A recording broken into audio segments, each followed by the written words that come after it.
to you, everyone who's here with us in person today, and of course to those of visitors we have online. My name is Matt Boyce. I'm a senior fellow here at Hudson, and I have the honor to chair this distinguished panel today for a discussion of why increased economic pressure will help the Trump administration end Russia's war against Ukraine. But before I introduce our panel, I'd like to basically sketch out briefly a little bit of context for why we pulled this event together today, which is also follows an event we had this morning with former Ukrainian President Petro Poroshenko. So unlike President Biden, whose Ukraine policy included this ill-defined mantra, as long as it takes, President Trump is serious about trying to end the war. Most people also want Russia to end its war. President Trump has said many things about the war and has recently said he will impose massive tariffs, taxes, and sanctions on Russia if Putin doesn't settle soon. Secretary of State Marco Rubio reportedly agreed with EU HRVP Kaja Kallas the other day on the need to continue maximum pressure on Russia. And of course, this came up in Secretary of Treasury's testimony as well, all of which all of this is good news. However, how President Trump plans to end the war and exactly in what time frame remains to be seen. Today, we offer a few items for consideration for the new administration. So the Biden administration left a major mess for the Trump administration to clean up. Of course, the entire responsibility for the war rests on Vladimir Putin, but an array of mistakes and misjudgments by the Biden and Obama administrations worsened the situation for Ukraine and the United States. Ukrainian resistance has been amazing, heroic, and more, but its forces are losing a bit of territory, which feeds the narrative that Kyiv should accept the inevitable and sue for peace. Meanwhile, Russia is making slow tactical gains at enormous cost, which feeds the narrative that it is ultimately unstoppable. In fact, I would argue that this situation is the other way around. Ukraine remains amazingly strong under extraordinarily difficult circumstances, and Putin is weaker than he seems, not only because he will soon start the fourth year of a four-day war, the second phase of second phase of an 11-year war, and because of Syria, because of Nagorno-Karabakh, and more. Economically, Russia is under a lot of pressure. High inflation, high interest rates, much reduced sovereign wealth fund, the need to rely on North Korea and Iran for military equipment, and much more. All of this offers opportunities for Ukraine, for the US, and for those who believe that a Russian victory would be extremely costly and a strategic disaster. Putin is banking on the fact that governments will believe his narrative and thus hasten to make concessions to end it. He thinks people believe his economy can handle the war and he cannot be beaten. He has been working hard to shape the information battle space using active measures, war weariness in many countries, fellow travelers and assets in the West, and other tools. Many in the West believe his propaganda, that sanctions do not work, that nothing can force him to end the war, and that they must accommodate him. But many others, myself included, assess that the Russian economy is weaker than it appears, and that now is not the time to let up. In fact, now is time to triple down on economic pressure to increase the cost on the Kremlin and make it crystal clear to Putin that he must end this war. Escalate economic pressure to de-escalate, one might call it. We will not resolve this question today of how strong Putin and the Russian economy are, but regardless of which side you are on this issue, there is no doubt that increasing economic pressure cannot but weaken the Russian war machine and hasten the day when the guns fall silent. Today, we will examine a number of key questions. How are sanctions and other pressures working? Where are they not working? Who is doing their part and who isn't? What additional sectors and ways should the Trump administration consider economic pressure to weaken Russia and to increase the likelihood of a successful end to the war? Much more economic pressure can and should be applied on Russia's economy so that Putin will have fewer resources to prosecute his war. Escalate economic pressure to de-escalate. This will increase the leverage and reduce the revenue streams so that when talks do start and the guns fall silent, the outcome will be more advantageous to Ukraine, to the United States, to Europe, and the West, and the global order for that matter. We must also realize, however, that however much President Trump wants to end the war, Putin also has a vote, and he shows no interest at this time in doing so, in ending it. And in fact, rhetoric coming out of the Kremlin is ever shriller in tone and maximalist in demands. Putin seems to think he has the upper hand. The more pressure Putin faces, the more steel he meets, the less successful he is likely to be. That should be our goal, increase economic pressure to make it crystal clear that he needs to end this war soon. So in this context, I am pleased to introduce our distinguished panelists, Ambassador Jim Glassman, former Undersecretary of State, and King Mallory, a senior international defense researcher at RAND. It's nice to have another connection to RAND, which of course was this origin of this institution when some folks split off in 1961. And of course, virtually from Kyiv, Alexander Kalenkov, president of the Association of Metallurgical Industry of Ukraine.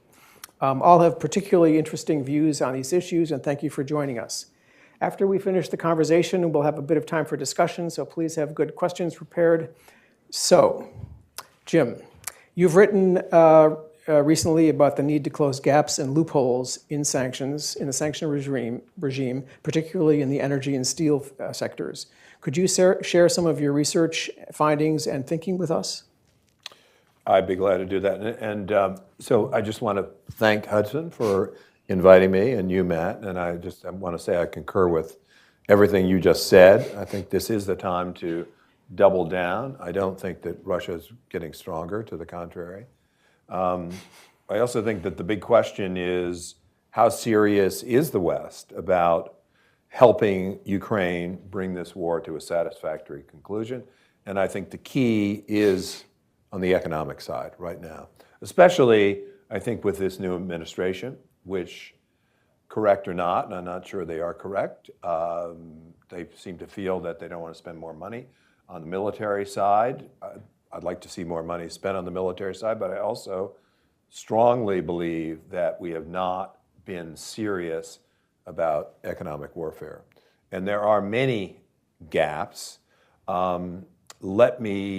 Maybe I should just cut to the chase and talk about the one that I think is the most important, and at the same time to offer to the Trump administration a specific action that they can take, and I think that they should take. But before I do that, I do want to recommend a paper by Chris Miller and Caroline Nowak of the American Enterprise Institute, where I used to work, from September, which does a very good job of delineating where these gaps are.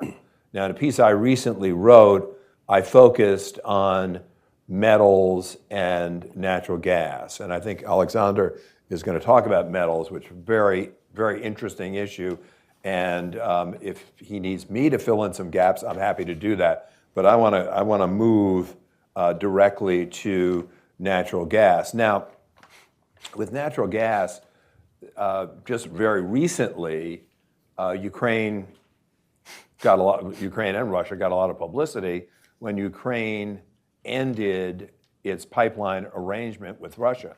And a lot of people are kind of stunned. You mean the Ukrainians are allowing Russian gas to go across their country? Yes, they have been doing that. They have a contract, and despite the war, they have fulfilled the contract, and it ended at the end of last year.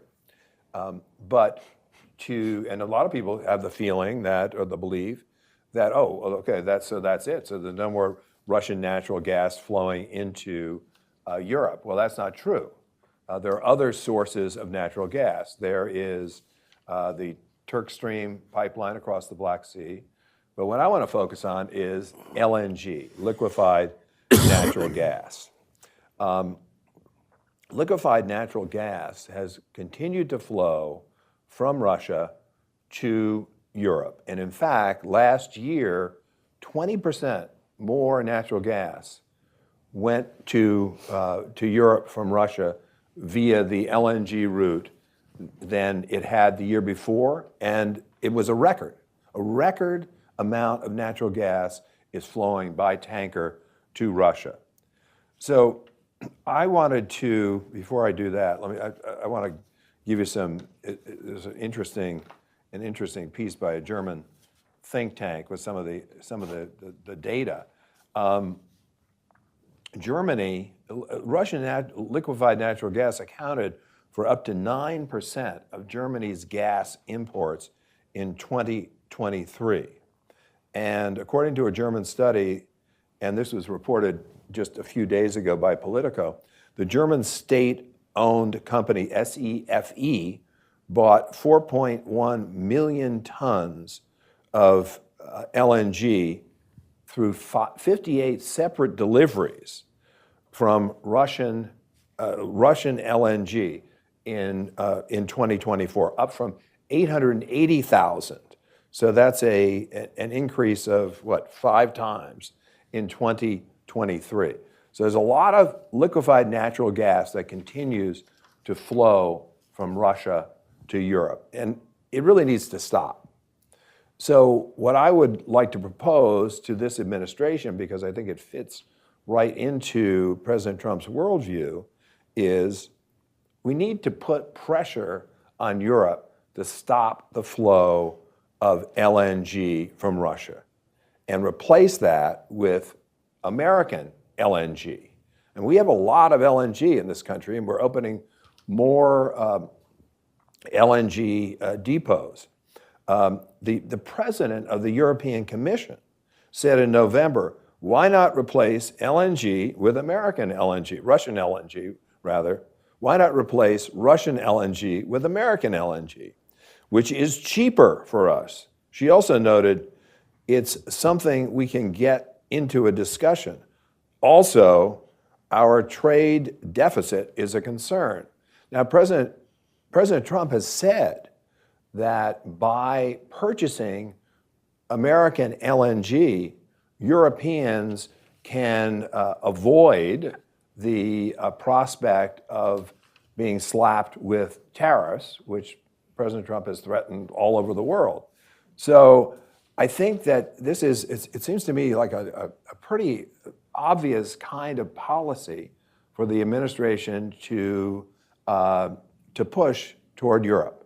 Tell the Europeans, stop taking Russian LNG, take American LNG instead. And let me just note, it is interesting that DTEK, which is a Ukrainian energy company, highly diversified energy company, which also provides utilities as a private company for about, I think about one eighth, maybe more, of the people in Ukraine, recently made a deal with Venture Global, the American LNG company, to export LNG from Louisiana so that Ukrainians can use it.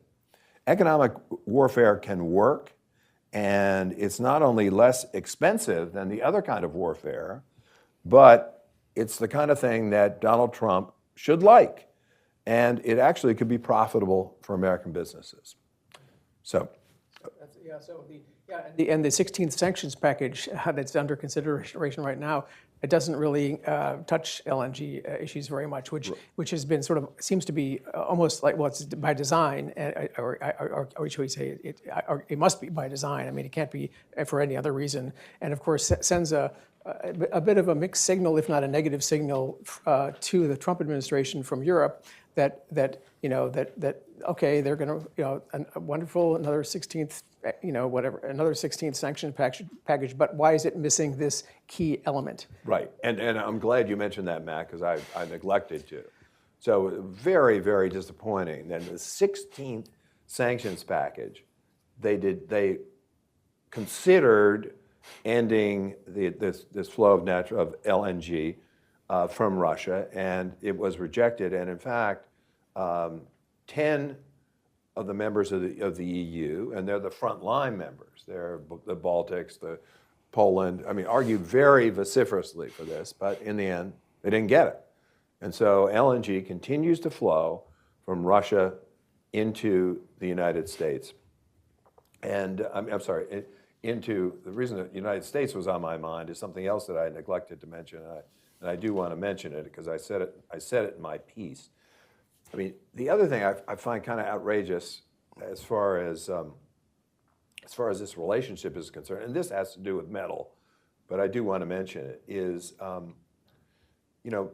slab and pig iron continue to flow, and I think Alexandra is going to talk about that. But I also just wanted to note that NLMK, which is one of the largest steel companies in the world, based in Russia, owned by a Russian oligarch, continues to operate steel plants in the United States, in Indiana and Pennsylvania, and also continues to operate steel plants in countries within Europe. And as far as I'm concerned, this is just outrageous. We're not talking about trade. We're talking about an actual Russian steel company that's in the United States and in Europe. This kind of thing really needs to end. Indeed, it does. Moving to King, you've done some brilliant work on sanctions at RAND. Can you share with us some of your conclusions about? I think some of them have been maybe on other countries, but they're applicable to the Russia problem as well as other problems. Could you go into those as well? Those are very, very interesting.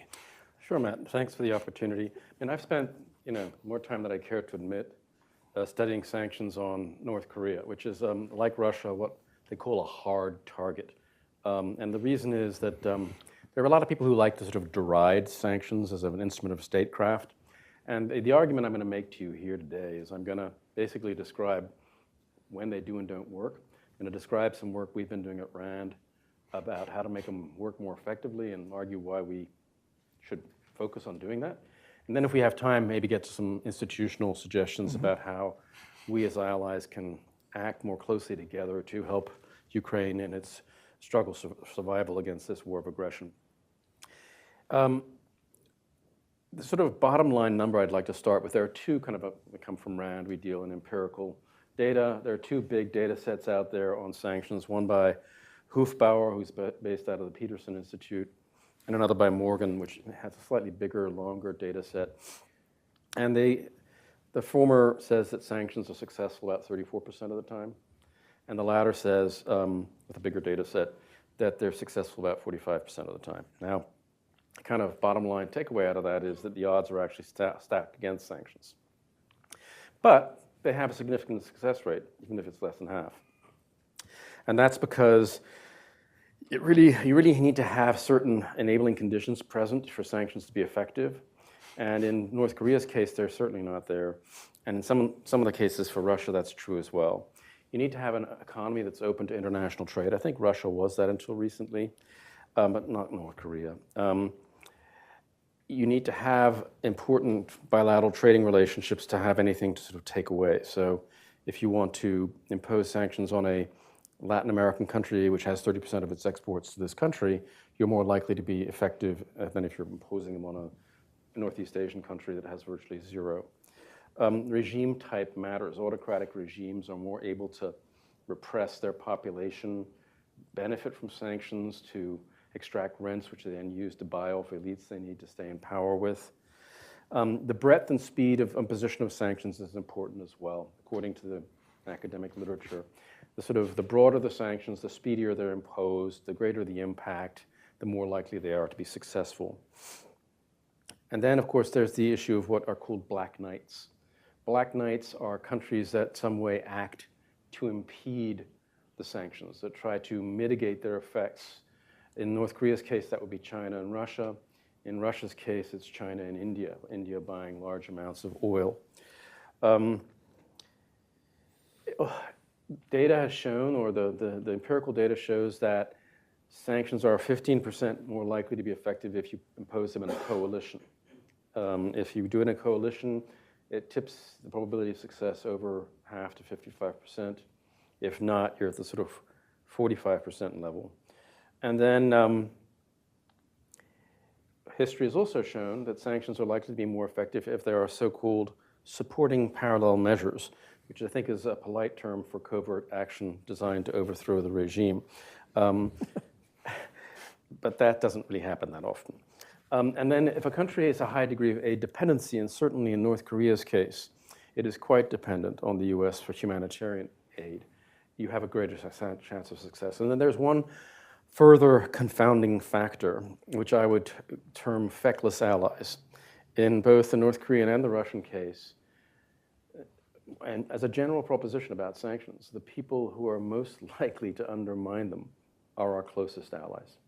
And so you have to think about countries like Turkey, countries, I won't name them, won't shame them, but they're known, they're out in the press. So any strategy of effectively implementing sanctions has to anticipate diversion. In Russia's case, there's a large amount of diversion through Kazakhstan, not an ally, but nonetheless important. So those are kind of some of the success factors. And so what we did at RAND is we sat down and we spent 3 years putting together a network map. We used 12 years of UN data, 4,000 pages. We went through and coded a network map of the North Korean sanctions evasion network. And then we deployed 4 algorithms against this network. And they voted. It's called hard ensemble voting in AI literature. And each algorithm got a vote. And anytime 2 or more algorithms voted to target a node in the network, we said, good, we'll take that one. And we prioritized this list depending upon what these members of the network were doing. If you're doing procurement of restricted technology, probably more important than if you're doing transport. So that allowed us to prioritize it. And we broke the network into 4 parts. How do they generate the revenue, the North Koreans overseas? How do they procure the restricted technology? How do they finance it? How do they transport it? And when we set the algorithms loose on these 4 parts of the network, we found that anywhere between 45 and 70% of the key nodes in the North Korean sanctions evasion network had never been sanctioned. So that's kind of a problem if you're trying to impose sanctions on a country like North Korea, which is a hard case, particularly when it comes to hard cases like North Korea and Russia.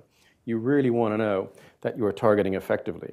And so one of our propositions to our clients in the Department of Defense is, gee, maybe it might be a good idea to map the Russian sanctions evasion network and figure out whether we are targeting things as well as we are in the North Korean case. One thing that did come out of this whole exercise is that vessels and foreign facilitators are important. There were some 600 vessels involved in sanctions evasion in North Korea. Well, there's an entire Russian dark fleet that people know about from the press. I mean, these are not sui generis techniques. They're used by all sanctions evaders. And another one, which fortunately I think this administration has cottoned on to, are foreign facilitators, foreign nationals who help countries like North Korea and Russia evade sanctions. In North Korea's case, 300 foreign nationals helping them evade sanctions, very few of whom have been prosecuted. I was very heartened to read a few days ago that the Treasury has slapped sanctions on a large number of foreign facilitators of Russian sanctions. So I think you have to be very careful when you're designing these sanctions to make sure that you somehow mitigate some of these difficult enabling conditions that you're going to meet in the Russian case. I think you have to target better. You have to be more willing to prosecute facilitators. You have to be more willing to seize and impound cargoes and maybe even auction them, a public auction, to impose costs, to have a real deterrent. Because if you don't prosecute facilitators, if you don't impound, seize, and auction off vessels and cargoes, there's no deterrent effect. And there's no punishment, there's no cost to be had from imposing sanctions. So that is where I'll stop there. I have some other thoughts on what we could do multinationally, but I would like to give Alexander a chance to inform us of the Ukrainian point of view first. Yeah, those are very interesting, King, and the sort of your Black Knights and your feckless allies issues are things that we have to grapple with. Sometimes, and what struck me about your observations was how much we know about the whole sanctions issue, and how much is still in 2025 not being done. It's shocking. I mean, if you look at the sort of the slow after 2014, this very, very, very slow rollout that the Obama administration kind of we're sanctioning Russia, right? Mm-hmm. I mean, this was peanuts, and of course, sanctions will not work in such a case. Mm-hmm. The Trump administration did more. The Biden administration did more, still. But when you look at how much still remains to be done, it's astounding. So what do you think that is? You think it's just performative on the part of our administrations, or is it just the economic pressures are too strong to actually do anything? Well, the Black Knights, so we were looking at UN sanctions because we're interested in multilateral ones because they're more effective, having a better than even chance of success. And you're constantly being stymied every turn in the North Korean case by China and Russia and the UN Security Council. So that's when it comes to this one. I mean, I think there's a tendency on the part of administrations of both political parties, perhaps some more than others, to think that you can kind of micromanage these things from the Situation Room. And, once you let slip the dogs of war, you can't really get them off the leash, and there's no halfway on the leash either. And so there's been this sort of attempt to kind of micromanage the war from the Situation Room with gradualism, and as I've just outlined, the literature says, if you want to be effective, you've got to go in broadly and you've got to go in quick. Mm-hmm. Yeah. Yeah, so these are lessons that must be known in the Treasury and state, the institutions that are sort of most involved in the sanctions process. But in any case, we want to maybe develop this a little bit more later on, because the number of targets, when you look at even at the very tail end of the Biden administration, they came out with sanctioning 183 ships or vessels. Mm-hmm. I mean, we've known about these vessels for a long time. Why did it take so long? And then the number of people that were also sanctioned towards the end of the Biden administration. I'm not sure there have been very many yet. We're not into the long enough to really see. But I mean, they're just large numbers of people of entities that are not being sanctioned, and of course not just by the United States. I mean, this of course applies to Europe and to our allies and other major actors that where pressure could be brought to bear. Alexander, thank you for joining us. It's late in Kyiv. Thank you for joining us.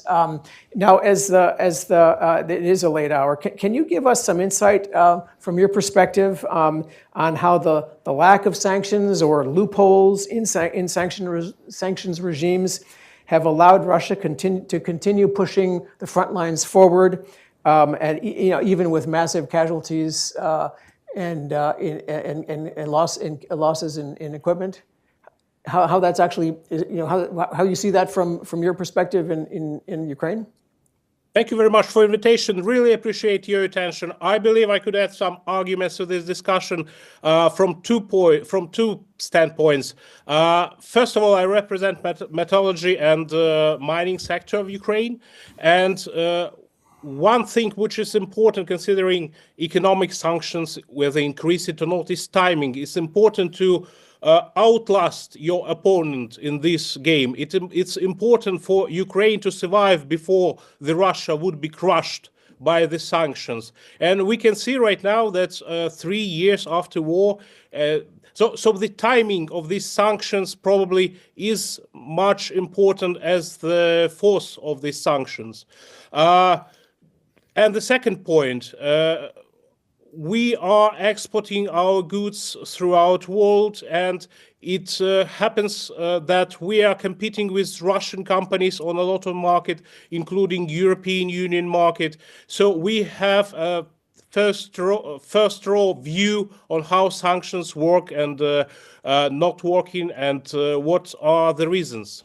So first of all, as I said, I represent industry which is tremendously important for Ukraine. It's very much integrated in the whole Ukrainian economic system. Steel and mining play a huge role in Ukraine throughout for the last 100 years probably. So from this point of view, I must say that we suffered probably the most during the war, starting from 2014, we've lost 1/3 of our production capacities with Donetsk, with Yankiv, other cities, and we were hit badly in 2022 with Mariupol, with Azovstal, other plants, and we've lost huge amounts of assets, but we are still in the survival mode.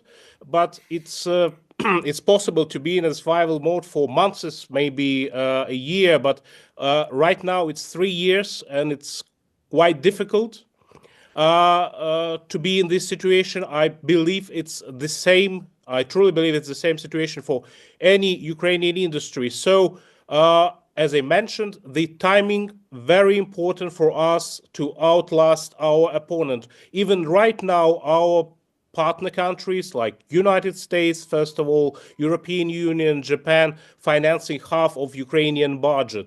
And we're very grateful for this, but we think we must put pressure on Russia to decrease this percentage and to decrease this mode of operation in which we are limited in our capacity to produce products and to contribute to Ukrainian budget by ourselves.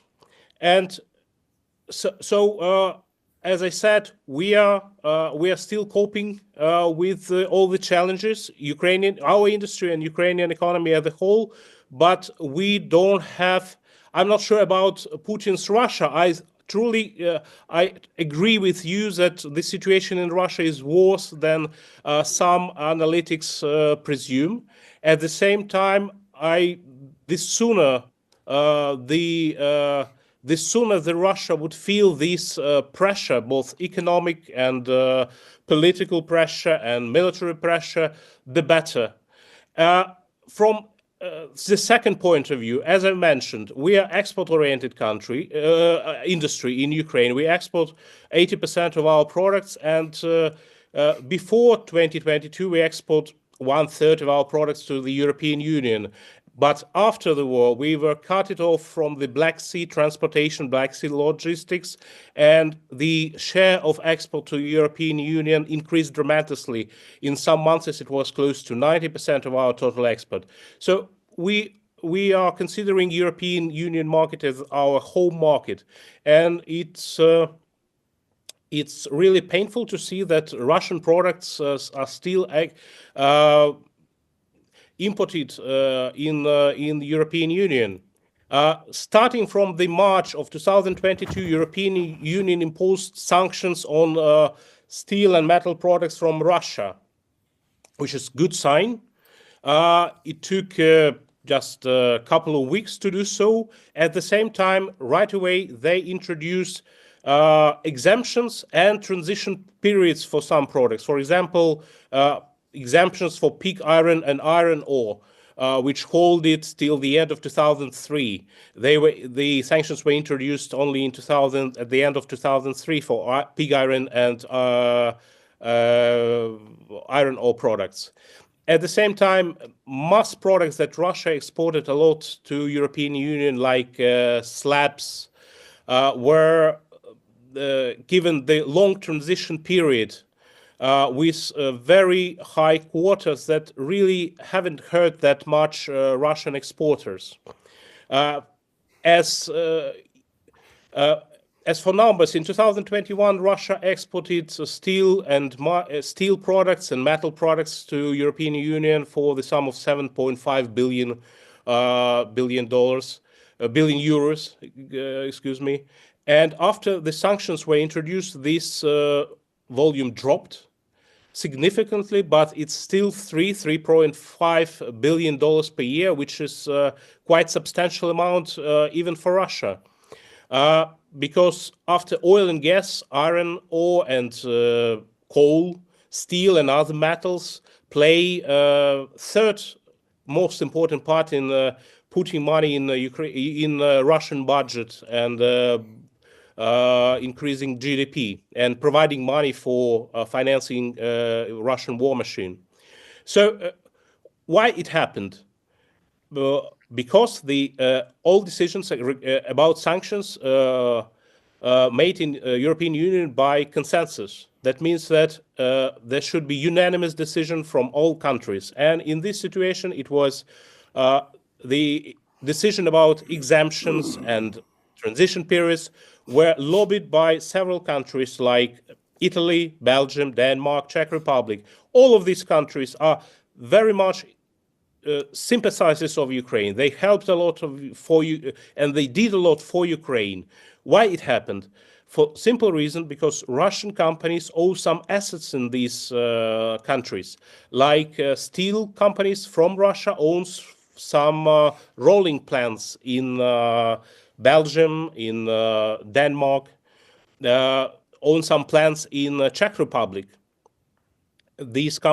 So it's created a sort of conflict of interest, and it's very sad situation because Russians are really taking hostage all the employees of these companies. When they're talking with the government official of, for example, Czech Republic, as I know, they're saying that, look, we have employees. If we will not be able to deliver goods from Russia, we will not be able to buy Russian goods, we would lose production. And it's absolutely misleading statement, because they could they could replace these products by importing from other countries, by buying European products, or by buying Ukrainian products, because we are competing on the same market. So because of this, because all those employees of that work at the assets which belong to Russian oligarchs or Russian groups, the decision, the European Union decided, I would say not decided, but European Union were not able to make the right decision. We spent these 3 years try to talk with European officials and with officials of these particular countries. At European Association, Steel Association, Eurofa is totally on board with us, because they understand that the Russian goods are distorting competitive market of European Union. Because another important thing that it's all of these products are energy intensive products, energy intensive sectors, like steel, like fertilizers, anything else. So if European Union cutting the export of gas in some way, this gas would go through the borders to the European Union in form of steel, because Russian steel mills are buying gas 13 times cheaper than Ukrainian companies and European companies, buying electricity 10 times cheaper than Ukrainian companies and European companies. It's very difficult to compete with such tremendous subsidies. And after 3 years, we are in a bit of a deadlock, because these terms are completely sufficient for companies to rebuild their supply chain and switch to other products. But because they owned by Russian company, they're not interested in this. Otherwise, they're interested in tying up those assets and other assets as much as possible to Russia. So I think it's a universal problem for a lot of countries with the presence of Russian assets, and there should be a way to go around it. I see it as instead of sectoral sanctions against Russian steel, it could be personal sanctions against Russian oligarchs or Russian production companies. And there should be found a way to make it safe for employees of those assets in the countries which are now really hostages of the situation.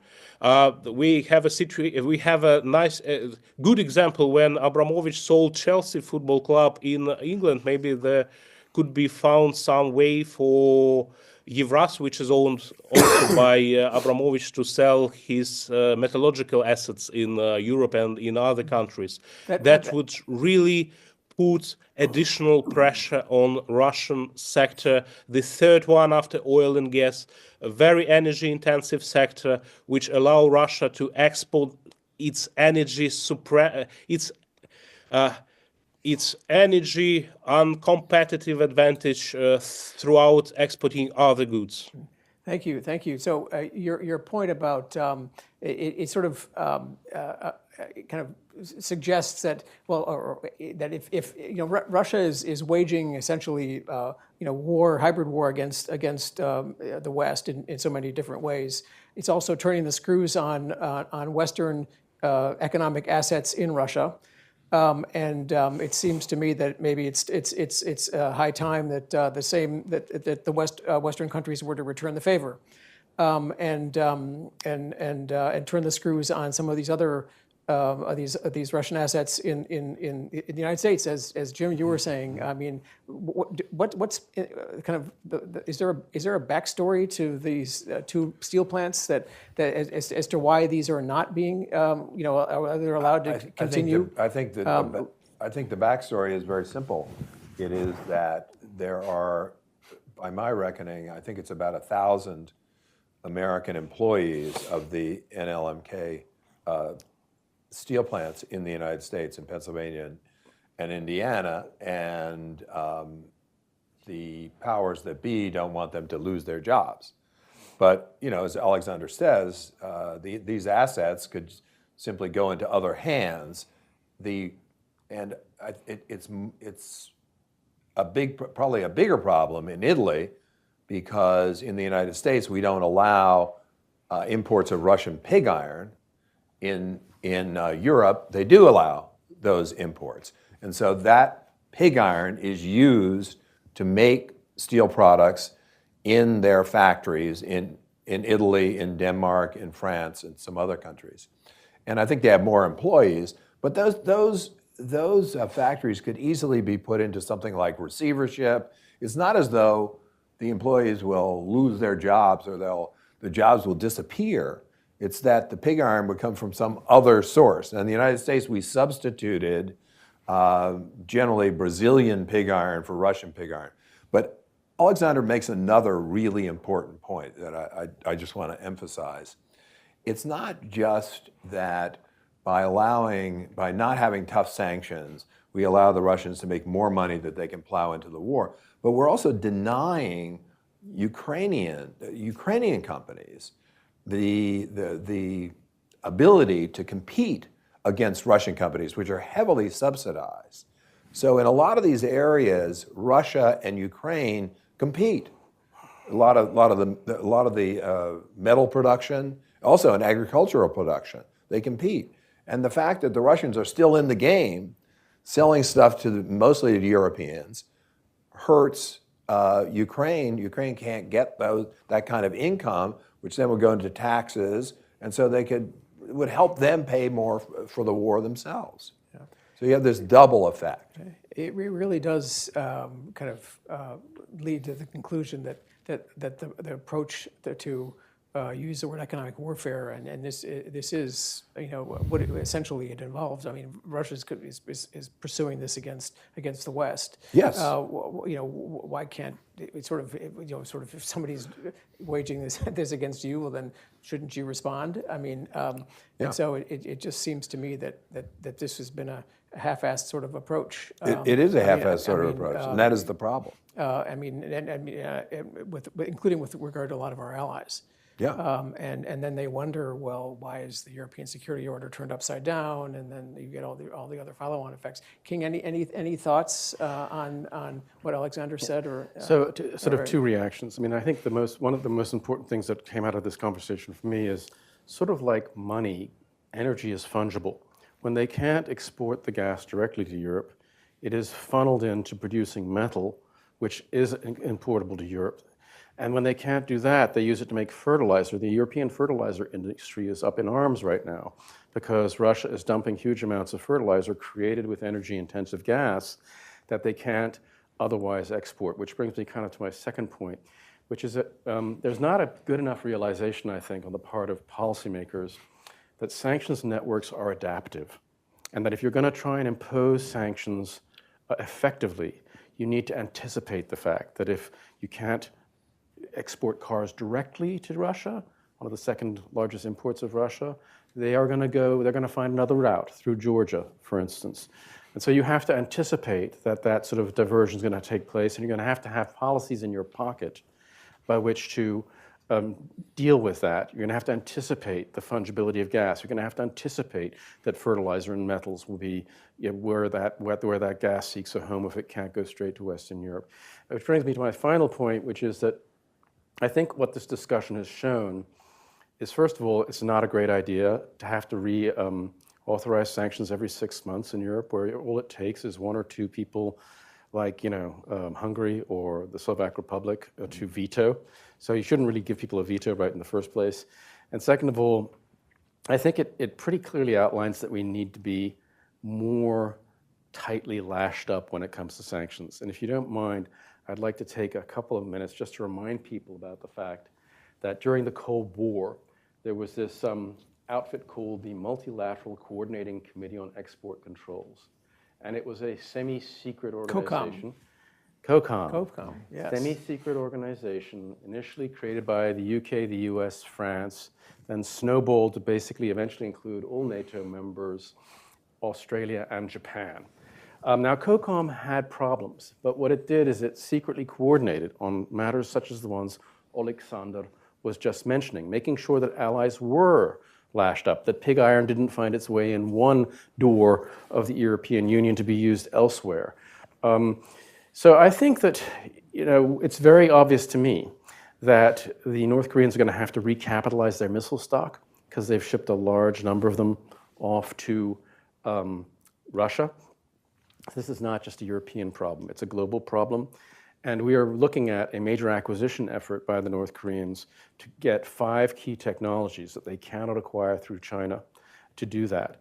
And so what this tells me, what the Russian experience tells me, what the North Korean experience tells me, as we move towards this more multipolar world that Russia and China seem to want, that seems to involve 2 antagonistic poles, one authoritarian, one democratic, that it may be time to start thinking about introducing or reestablishing a product-improved version of COCOM. Now, COCOM wasn't perfect.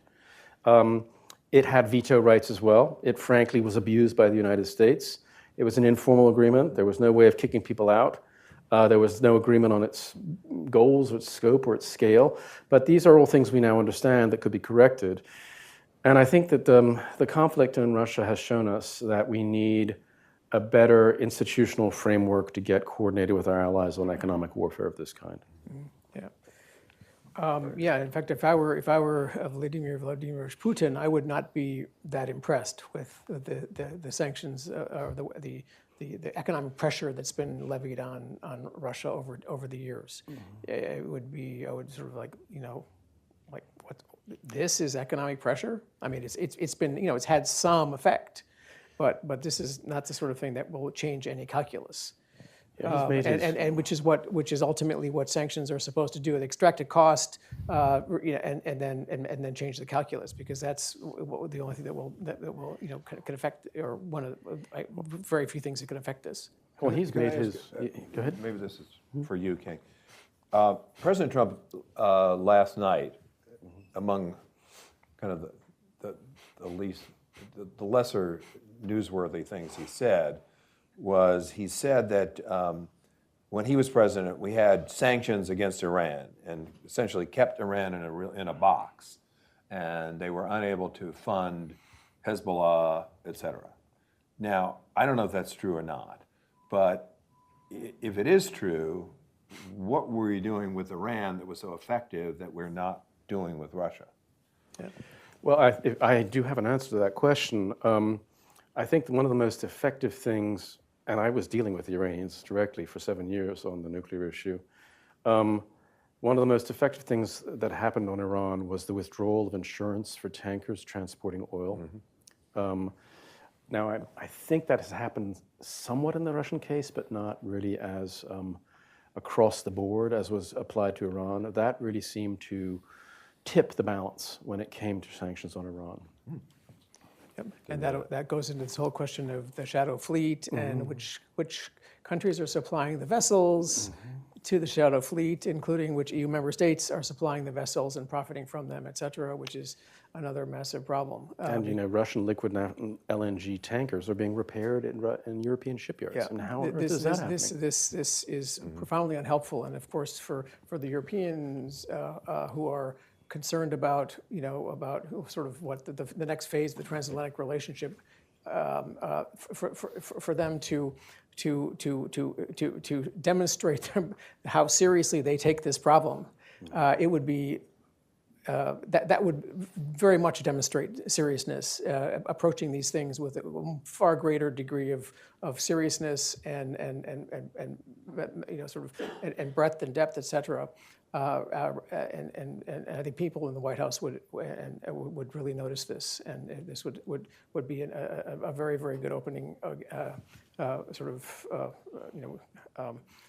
approach to the Trump administration. So I mean, we have about 10 minutes left. I mean, I have a lot of questions. I mean, sort of the whole for the Russian speakers, the "что сделать" kind of question. You know, what is to be done? I mean, we have secondary sanctions. We haven't talked about them. We haven't talked about lowering the price, the oil price cap, which is, I think, it could be potentially very important, because that would then substantially reduce the revenues coming into the Russian war machine, which of course would help. I think the drill baby drill approach that the Trump administration is pursuing will help do that, but it requires a multilateral kind of agreement on that oil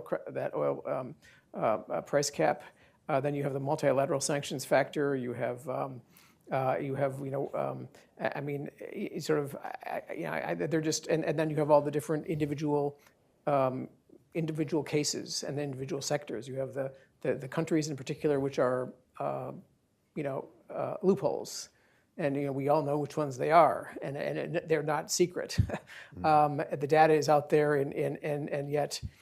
That is, those are issues those are, should be looked at much more carefully. And the sectors, I mean, we've been talking about steel, metallurgy, whatever, pig iron, et cetera, and energy, and those are probably the top ones. But are there others? And then, I mean, sort of, or too many questions and not enough time. Well, they just any parting shots before we turn the sort of floor over to our participants for a discussion? In Russia's case, gold is a big one, because it is a currency that is used to evade sanctions by Iran and North Korea. So, interdicting gold exports is a way of throttling the oxygen out of the sanctions evasion room. And the obstacles in the gold case are there countries and well, I mean, it's a matter of public record that Halkbank in Turkey has been indicted by the U.S. government for smuggling Iranian gold. It is a known fact that gold is smuggled on a weekly basis to Dubai by North Koreans, who then either place it in the international financial system or courier it out to Southeast Asia. And this is the really big payments is what they use gold for. So anything you can do to shut those networks down will have I believe will have a disproportionate effect financially on these networks' ability to operate. Jim, I was just going to comment that in the 16th sanctions package, the Europeans have closed the gap on video gaming. So that was a big one. Well, that's no more video game exports. The consoles are Russia. the chips are being used, or the consoles are being used to. I know. Yeah. It's not as trivial as I make it sound, but the fact is they're missing two huge sectors. So. Yeah. Okay, so we don't have that much time left, but sort of. May I make a small remark? I think it's very important for us as a country that United States, which introduced sanctions against Russian steel right away, not only impose sanctions by itself, but also influence its partners like European Union, like other countries, that it would be a common effort, and it wouldn't be those loopholes because Putin and other analysts and some analysts bragged about that Russia rebuild its economy on a military base. I would like to assure you that the steel sector is pretty much part of this machine. And in terms of survival of Ukrainian industry and economy, in terms of outlasting Russian economy, it's very important that the United States, as was mentioned, providing Ukraine with diversified energy sources like LNG. It's very important for country. When, for example, right now I'm at night, I don't know what's going to be tomorrow after the bombardment. What kind of energy would I received? What would be the supply? And it's very important to diversify. And it's very helpful that United States help us in this area also. Thank you. Thank you. Thank you. Can I just want to ask Alexander a question? So if the Russians were not selling certain kinds of metal products into the EU, Ukrainian companies would be able to earn more, isn't that correct? And some of that money would go to you. Definitely, you could double this number.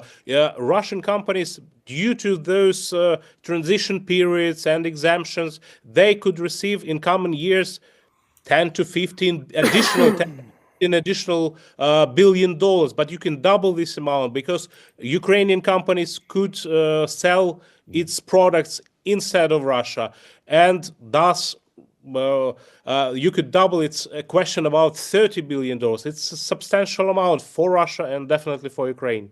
You're absolutely right. Import substitution of sorts, yes. So, yeah. Okay, so we don't have that much time left, but wanted to leave a little bit of time for questions. You, sir. Yes, I wanted to follow up. Would you care to identify yourself? Or? Sure. Hi, good afternoon. My name is Dan Flatley. I'm a reporter at Bloomberg News. I cover Treasury and sanctions. I wanted to follow up on your point, Mr. Ambassador, about energy. So Scott Bessent, the now Secretary of the Treasury, commented in his confirmation hearing that he wanted to hit more Russian oil majors. President Trump has talked about bringing the price of oil down. I think he was talking to Saudi Arabia with those comments or directing those sort of in that direction. How realistic is it to constrain Russian energy exports, production, that sort of thing, while keeping gas prices down here in the States, which is a key concern for a lot of voters, citing inflation in the last election? And how long could that strategy last, and how realistic is it to basically get Saudi Arabia to ramp up production? Mm-hmm. Well, I don't know the answer to the last part of your question about Saudi Arabia. But I think we need to understand that we don't want to go overboard here.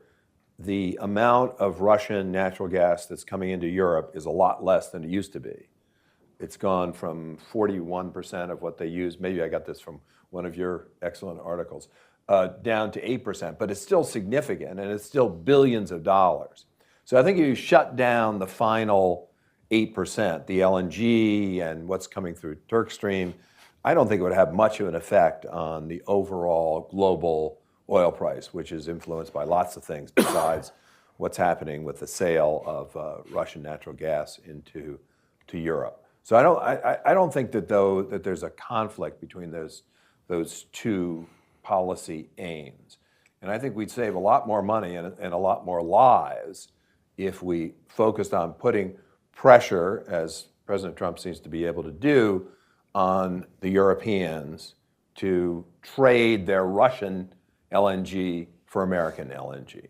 I think that would be pretty much a costless on the side of the price of oil, the price of natural gas, and would certainly be beneficial for our overall aims in Europe and in the world. I think we know the price of oil at which the Russian budget the math of the Russian national budget no longer works. I've forgotten the precise number, but I think the goal I guess would be to deny Russia oil revenues while at the same time, this drill baby drill expression is really, I think, directed towards A, improving our trade deficit, but B, getting the Saudis on side to do what really brought the Soviet Union down, which was a big surge in oil production that forced the global oil price down to a level where the Soviet Union went bankrupt. And I can't judge as a non-oil sector specialist how feasible that is, but that seems to be the calculation. Yeah. And during the campaign, a lot of Trump campaign surrogates were talking about that very thing, about using the energy tool or to so drive down the price that the Russian budget would no longer work. Yep. Ma'am, in the front row.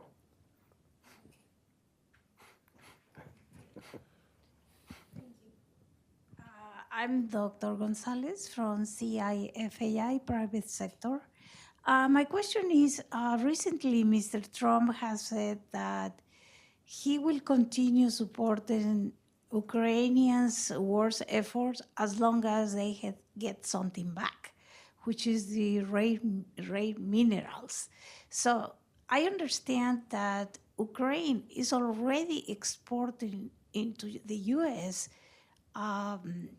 A lot of minerals, agricultural products, mechanical devices, etc. So why minerals if it's already ongoing unless there is something precious that Ukraine has? Maybe the question is for the guy from Kyiv. Thank you. I think that's really for Alexander. I mean, Yeah, thank you. Very briefly, Ukraine have huge deposits in very important rare earth materials, rare earth minerals. I think it's during 30 years of Ukrainian independence, we were not able to explore those opportunities because it's very capital intensive. It took a lot of time, but right now it's a great opportunity to attract new investors. And if there would be a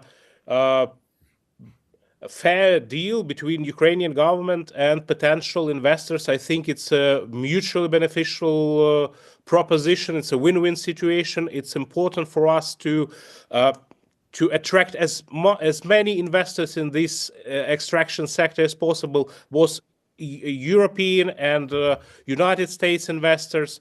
I think these long-term interests would provide us additional safety, and it would provide us additional economic diversity. I truly believe that it's absolutely fair proposition, and it came not from Trump, it came from Zelensky, as I remember in autumn. It's part of these five-point victory plan from Zelensky. You know, can I just add one thing?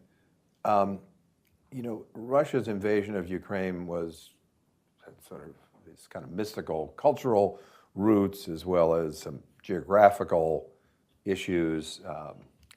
But I think that it comes down mainly to economics.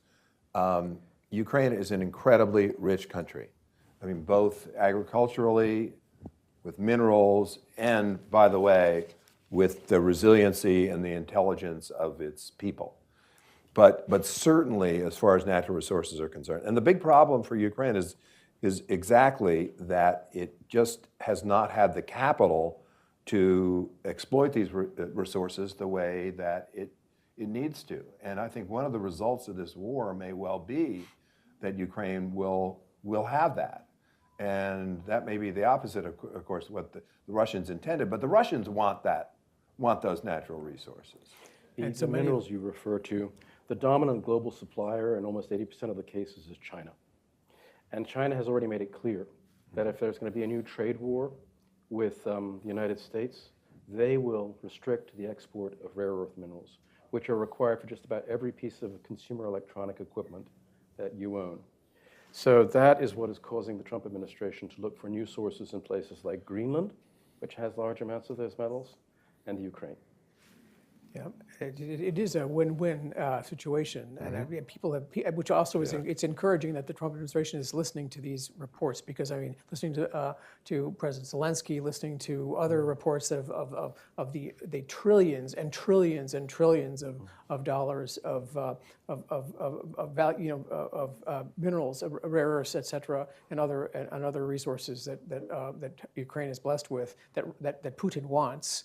And that can also help explain to the budget and to the American people that this is, you know, that this also has benefits to the United States other than the strategic, et cetera, et cetera.